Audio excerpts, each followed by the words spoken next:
Good morning. Welcome to the Driller Newscast, a weekly update on the news and stories impacting the contractors, the construction workers, drillers, and the water geothermal drilling industry.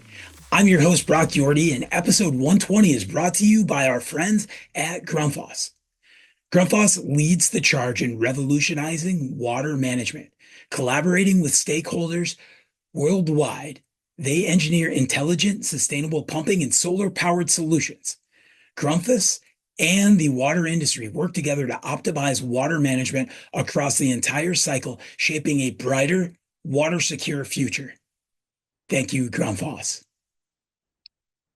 How did it become the last couple of days of July? Where did summer go? The driller team right now is wrapping up day number 2 of the South Atlantic Drilling Jubilee. If it's July 29th, Monday, and you're in Myrtle Beach, you better stop by the booth and say hello. For this week in the news, we're going to talk about what those executive branch agencies are doing that's positively impacting our industry with a $1 billion grant infusion into ground source geothermal drilling, heat pumps, and workforce development. Our feature this week is an interview I did back at the Virginia Groundwater Show. I don't know how we got to be 6 months past that, but it's with Henry Baker, who is the father of the industry knowledge share advocate, personal friend of mine, David Baker, owner of Apex Drilling in Idaho. Henry's going to talk about getting into the industry, how to build a long-lasting business that the family is involved in, and what it is to be thankful to work in such a great place, the land of opportunities. But before we jump into all this great news, let's talk some safety. For this week in safety, I want to cover the major win by the Department of Labor and OSHA that happened in mid-July. This was a landmark federal court injunction protecting employees who report workplace injuries and what happens when employers retaliate. We often see stories like this about whistleblowers attempting to prevent major incidents or individuals who report injuries, and then the employer retaliates. This was a case that took place in Tacoma, Washington, at the Western District Court of Washington. It's a federal court. This isn't a construction company that did this, but the state of Washington's United States Postal Service. And it starts with an investigation by OSHA that found that the United States Postal Service had violated the provisions in the Occupational Safety and Health Act that protect employees against retaliation for reporting workplace injuries. After 3 separate investigations, OSHA concluded that the USPS improperly fired 3 probationary workers in East Vancouver, Seattle, and Tacoma after they reported workplace injuries. In turn, the department's Office of Solicitor filed a suit against the agency alleging violations of the OSH Act and the anti-retaliation provisions. Here's the quote. By issuing the broadest permanent anti-retaliation injunction to date, the U.S. District Courts has recognized that the United States Postal Service pattern of ignoring its own policies and unlawfully firing probationary workers who report injuries. It's unacceptable. And this was explained by Regional Solicitor of Labor, Mark Floten in San Francisco. He goes on, the agency repeated an unlawful disregard of federal laws against employees' retaliation has caused financial and emotional harm to workers and their families. This retaliatory conduct must stop at once. In addition to the permanent injunction to prevent future retaliations, the consent judgment requires the USPS to pay $183,732 in lost wages, interest, and damages to the three unlawfully fired employees. Since 2020, the department has sued the United States Postal Service to protect probationary employees in California, Oregon, Pennsylvania, and Washington who face similar retaliation after reporting injuries. The consent judgment is a significant victory in OSHA's effort to ensure employees' right to safe workplace and their right to report or raise concerns about unsafe working conditions without fear of retaliation. The court's decision also has broader implications, including changing the United States Postal Service's processes when probationary employees report work-related injuries.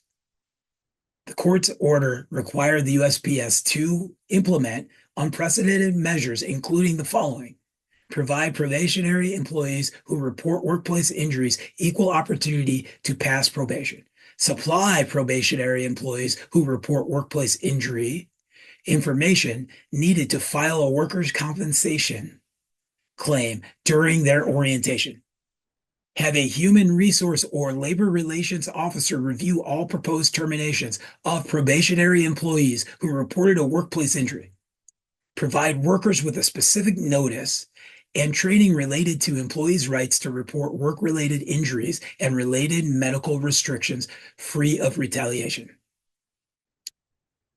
Another quote: this landmark injunction sends a clear signal to employers that retaliation in any form against employees who report workplace injuries will not be tolerated. The United States Department of Labor will continue to enforce federal protection of workers' rights rigorously and combat retaliation. That came from Mark in San Francisco, again with the solicitors. With this action, the USPS unlawful firing of the probationary employees must come to an end immediately. Change must be made to prevent these kind of baseless, hurtful, and unlawful terminations.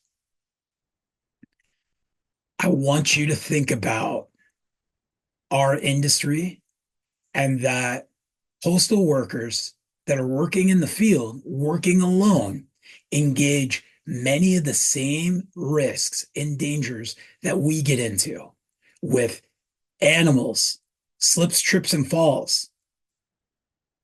I want you to consider when you've done a service call and there's snow on the ground and you walk out and you step on a frozen hose, or there's Christmas inflatables, like unforeseen slips, trips, and falls. All of these cases they're talking about, could there be some suspect, questionable reasons for firing? Absolutely. But when we have an employee injured, new, temporary, long term, it's our obligation to take care of them. And the whistleblower programs and being able to report these type of injuries without retaliation is very important. This isn't a executive branch agency overreaching in its authority. It's protecting workers' rights and preventing individuals from getting into trenches or working in heat or repetitive stress injuries. There's multiple levels here. That's the importance of our companies doing a full 30-hour OSHA specific to 1926. There's so many pieces to this that we need to consider. But a precedent like this in a federal court goes a long way. And from us being small companies of less than 5 employees up to, 50 and 100, we really need to think about our workers' rights and that the ethical way to operate is they're taken care of.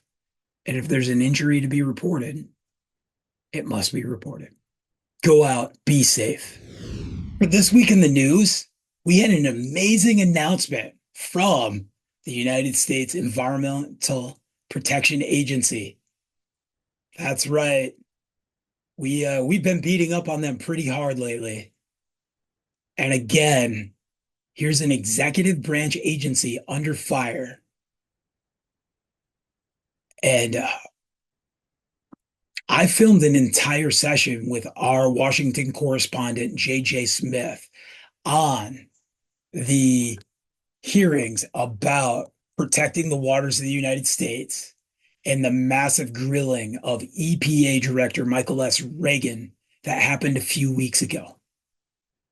However, with all of the craziness that we've seen in politics and how these landscapes are shifting, I've chosen to wait and revisit our discussions of the EPA, OSHA, the Federal Food and Drug Administration, the USDA, for a later time. So, being that we're wrapping up the month of July and the EPA came out and gave us some big news. So, let's applaud the EPA and its utilization of Inflation Reduction Act money, where they were given the task to select applicants for a $4.3 billion grant. That money focus was on community-driven solutions to fight climate crisis, reduce air pollution, advance environmental justice, and accelerate America's clean energy transition. 25 applicants were selected, including states, local governments, tribal entities, and coalitions. And this money will impact 30 states across our country. The money comes from the Climate Pollution Reduction Grant Program, which is part of the IRA. 4.3 billion is a lot of money, and it's all focused on our 2030 goals. You've seen the discussions we've had on greenhouse gases and our initiatives that we need to hit by 2030. And let's face it, we really have 5 years and a few months to hit these ambitious goals. And then we need to consider our 2050 goals. The criteria for these grants was to have results and benefits that include climate impact, air quality improvements, lowering energy bills, cleaner water, and greater access to green space and public transportation. All of those topics are bipartisan, as we can get behind clean air, clean water, and a better environment. It's big for us to advocate for this in our industry. If we talk about the numbers that we've seen in 2022, direct and indirect greenhouse gas emissions from homes and businesses account for 31% of the greenhouse gas emissions in the United States. Of that, 57% of those emissions are directly related to electricity use. And I think we need to drill into this for full clarity. That other 43% is fossil fuels that are burned for heating and cooking. We really need to consider those numbers. Okay, let's hone in on the two big pieces of this grant that I'm really excited about. And that's just over $1 billion of this that has been rewarded. First, we're going to acknowledge those great coalitions and agencies kicking butt in New England. The applicant title, New England Heat Pump Accelerator. They have goals of reducing 2.5 million metric tons of CO2 between 2025 and 2030, and a total of 10 million metric tons by 2050. What I love about this, everybody, is that they have a roadmap for this New England Heat Pump Accelerator. I got your attentions, drillers. This 5-state coalition will collaborate to rapidly scale the adoption of heat pump technologies suited for New England's cold climate and older housing units by filling gaps in funding and coverage that prevent the full activation of the supply chain of manufacturers distributors, and contractors. Yes, that's right. Drillers, contractors, HVAC folks. This is all there to address the opportunities we have at hand. And finally, they want to bust down those barriers to access for low income and disadvantaged communities. That is our Justice 40 initiatives. 40% of all of the IRA is focused on underserved communities. We've talked about cold climates and heat pumps and the importance on the newscast. But I want you to think of the fact that air conditioning is not easily subsidized. Okay. We've said for decades that's a luxury. As we've seen this summer, record heat from West Coast to East Coast. I want you to consider the multiple times we've had lows at night that are the record highest. Consider those low income and disadvantaged communities. And as the sun sets, everybody opens their windows to try to cool down these big buildings. But we're seeing lows that aren't dropping below the mid 70s, often still in the low 80s. There's no reprieve to escaping the heat. Terrible night's sleep and living conditions directly impact the individual's ability to become self-sustaining. Thermal networks, ground source geothermal heat pumps in general are making positive impacts on our population as we're removing greenhouse gases out of the atmosphere, which, let's face it, we've seen multiple summers in a row, our planet being on fire. But a key piece to this New England heat pump accelerator is a goal of installing 580,000 electric heat pumps. They want to reach 65% of the residential scale heating and air conditioning and water heating sales by 2030 and 90% by 2040. People that can get a reprieve from the weather conditions are going to be able to get out to their job, become productive and sustainable. What else I love about this grant for 450 million is what they got. It's got a workforce development component, which we all know we've been talking about. And the great coalitions in New England are out there pushing for these centers of excellences for drilling professionals so that we have a stronger workforce. Finally, the goal in this New England heat pump accelerator is that everything they're doing is to improve outdoor air quality, lower energy costs and energy burden, improve housing quality and comfort, and create local family sustaining jobs. Nice job, everybody that was part of this, from the Connecticut Department of Energy and Environmental Protection, DEEP, great people over at DEEP, to Maine and Massachusetts and New Hampshire and Rhode Island. Thank you for being proactive. Huge shout out to HEAT for all that they're doing, the rest of the coalitions. This is a beautiful win. And the fact that it's titled New England Heat Pump Accelerator, I love it so much. So let's jump into the next one.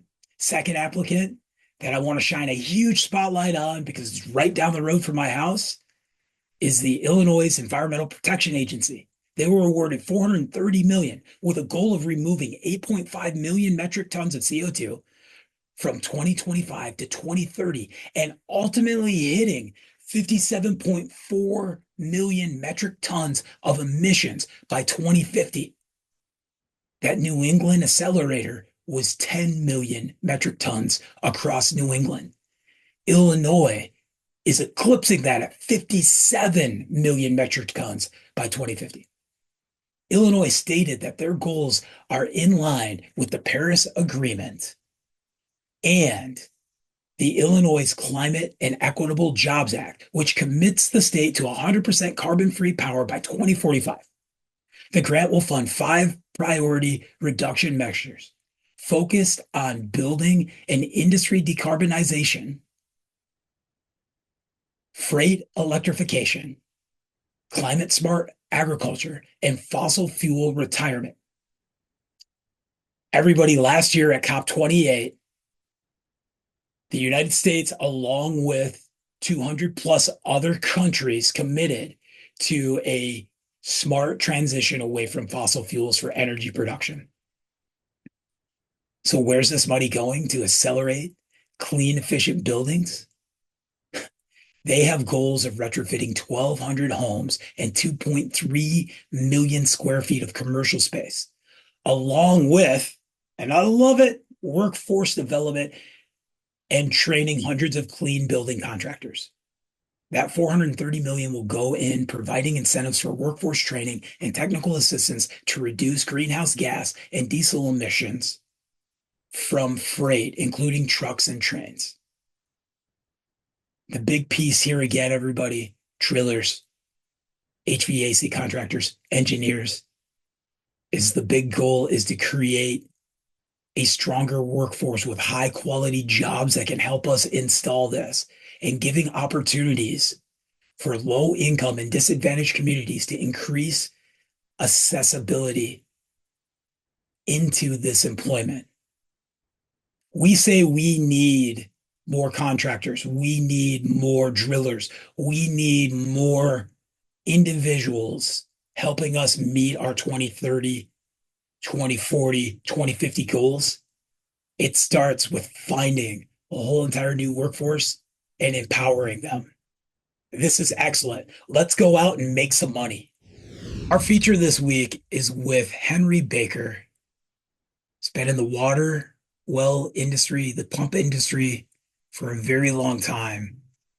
And he has figured out the secret sauce of empowering the next generation of his family to wanting to be in this industry. This was such a fun interview, and I've held on to it because there's been plenty of times where I've thought, when can we take a minute, take a breath, and just enjoy a great story about water well pumps and drilling in Washington and Idaho and the Pacific Northwest. And here it is. I hope you enjoy as much as I did interviewing Henry. And his joke, we created, a baker's dozen. Fantastic. Thanks, everybody. It's Brock Yorty live at the Virginia Groundwater Show. And we just talked with David Baker of Apex Drilling, and his father made the 2,500-mile trip out to Richmond, Virginia. That's Salt Lake City to Detroit, Detroit to Richmond. It's not a fun route of flying to do in a day. But as I've gotten to learn about your family and your family business, how long have you been in the industry, and how did you inspire your children to want to continue this great industry? I grew up on a dairy farm, and we had a irrigation well, besides a domestic well, and we were feeding 100 head of dairy stock and 500 head of beef animals. And it was winter time, the well went dry. Oh, no. You can't haul water fast enough to keep up with a pump that's pumping 10 gallons a minute. It was 3 weeks getting another well.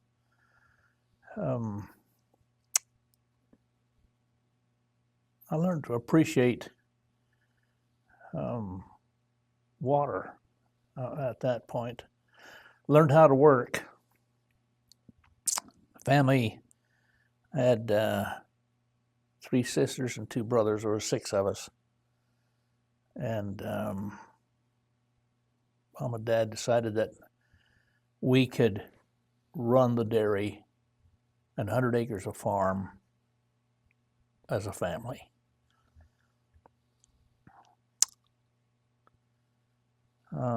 That's a reality TV show by this day and age. Nobody as a family can operate everything together.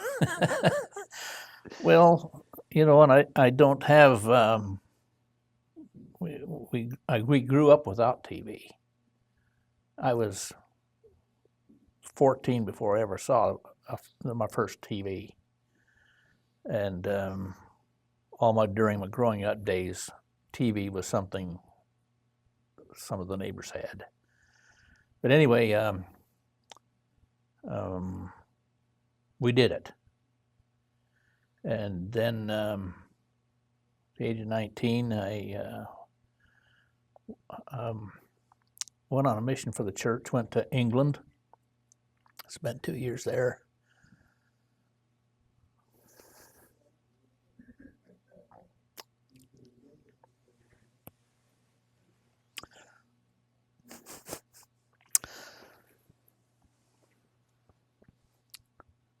I had an uncle. After I'd been out about 6 months, he said, I guess by now you've figured out why your ancestors left that country and decided to take a chance on the Indians and the rattlesnakes. And I had. I learned what the land of opportunity, what that meant. The contrast created that appreciation. I got home and went to school and BYU. Met my future wife there, got married, and by the time I graduated, we had 2 children, and number 3 was on the way, and we moved up to Washington State, Western Washington, and we were in the dairy equipment business. And I got into pumps, got my hands into it really at that time. And when our 4th child was born, David, I think, was 5. And 5 foot tall by then, right? Well, he was holding his own. He was obviously the oldest, but Mom I really had her hands full. And I was gone all day, every day with the business. And we decided that if we're going to have, we got married with the idea we'd like to have a large family, but 13 isn't what we were thinking about. That came later, a baker's dozen, literally. We decided that in order for Mom to maintain her sanity and to accomplish with the kids what we really wanted to see happen, we needed to teach them to do everything we could do. And it started out, I'm sure, washing dishes. And there was water on the floor, and there were broken dishes, and there were some dishes that weren't as clean as they should have been. But they learned how to make their beds. as you can imagine, and sweep and vacuum the floors and do laundry. And there were pink overalls, and but they were learning how to do what they needed to know how to do. All the girls learned how to sew, and the boys did some of that too, and they all learned how to cook. When we have a family reunion, food is good. It's really good. And I got in from the dairy equipment business. I failed in business twice before I learned how to be a businessman. And then I had a chance to get into the pump business after those two failures. And with what I had learned the hard way, I was able to collect the numbers and then sit down and play with those numbers and see what could happen. Set some goals. And I learned that if I will set some goals, I would not only reach them, but I would get there sooner than I thought. I was amazed at what difference that made. Sure. To set those goals. Well, I was a one-man band, and when we got into the pump business, David was 14, and when I sent him on his first service call, when the customer saw him, the answer's no. And I thought,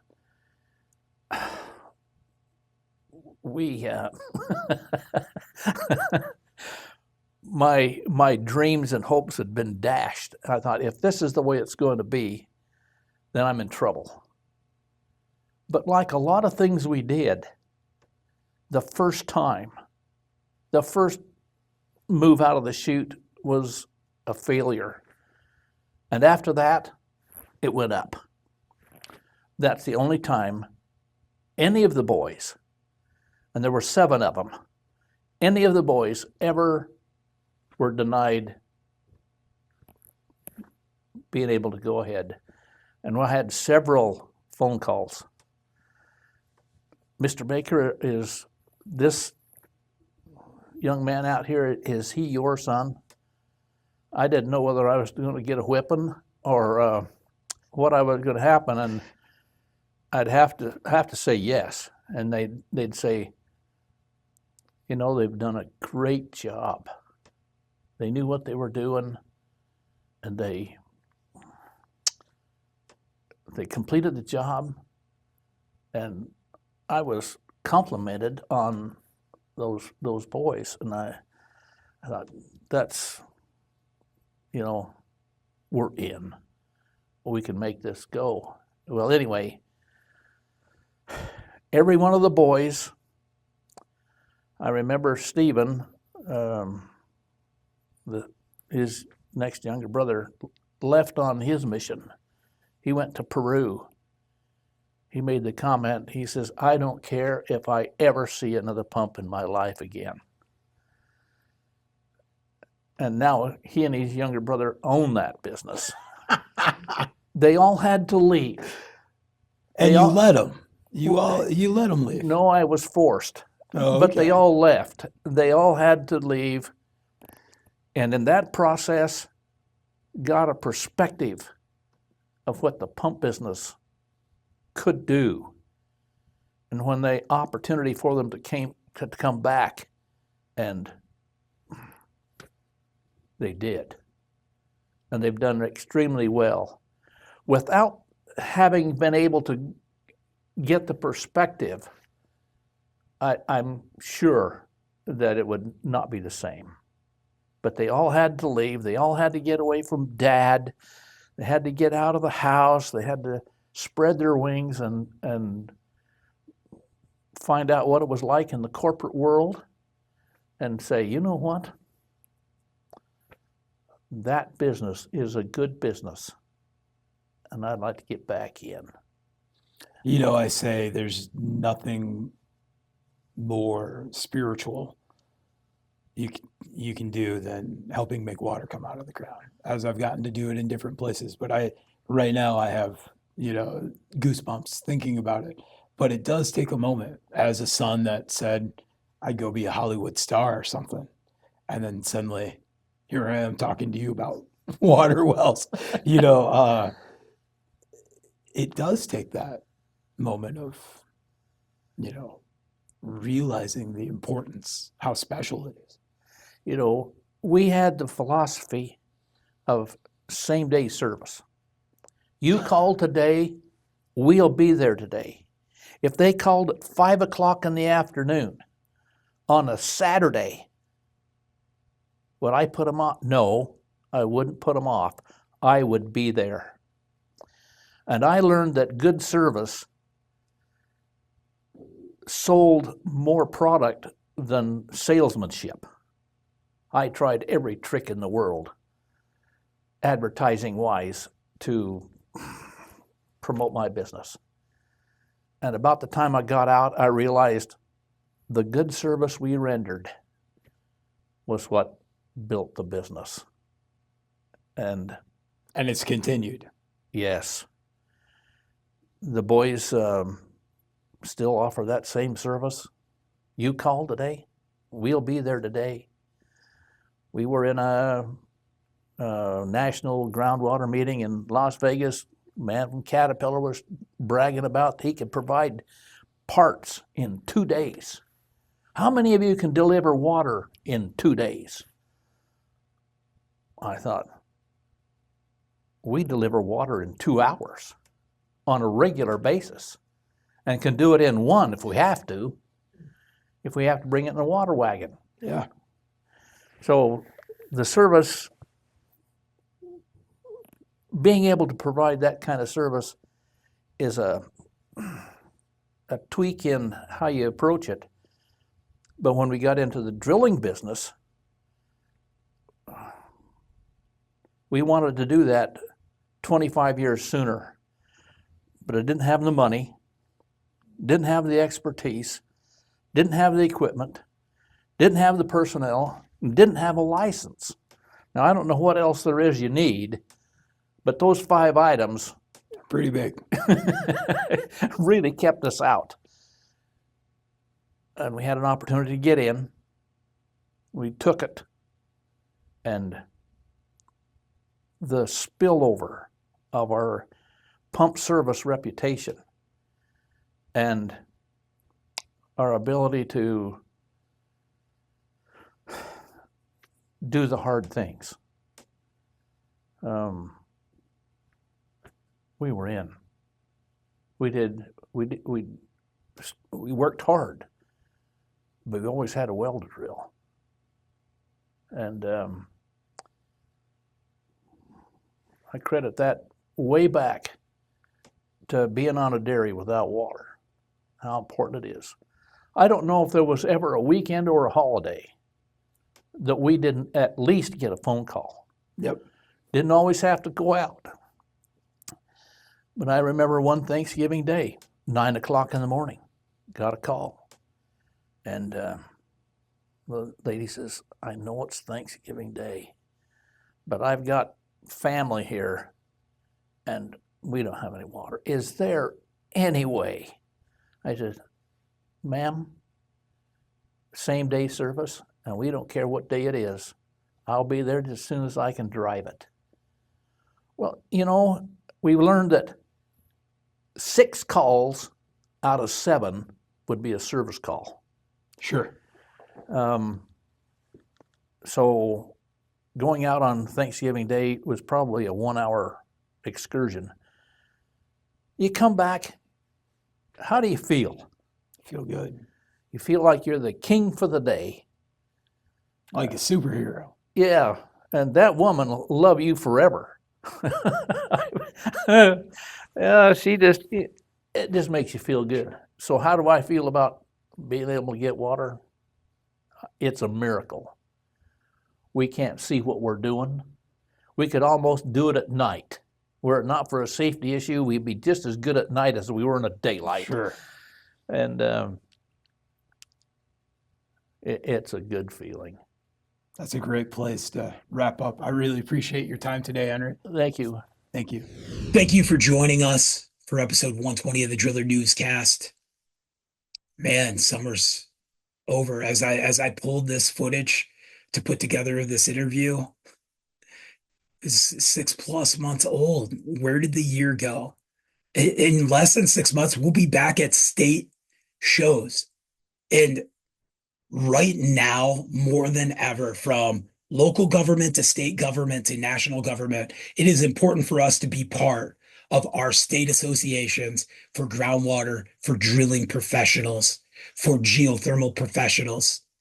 And then it's very, very important for us to take what we're hearing and learning in the state associations to our national level. And that's obviously the National Groundwater Association. That's the National Drilling Association. That's the International Ground Source Heat Pump Association, NGWA, NDA, ICSPA.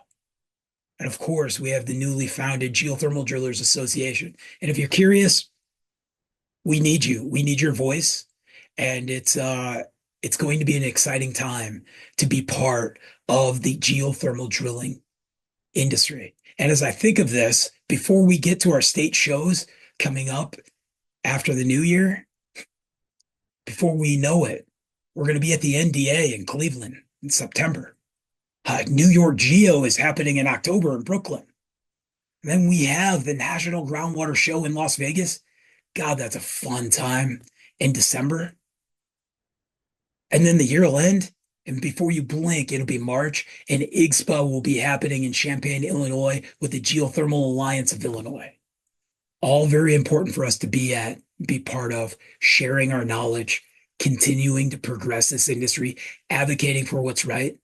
And again, as I tell you to check out thedriller.com, check out what's happening in the news for groundwater, for PFAS, for geothermal, for energy production. I want you right now to think about what OSHA does for us, what the EPA does for us, what the USDA does for us as executive branch agencies that we need.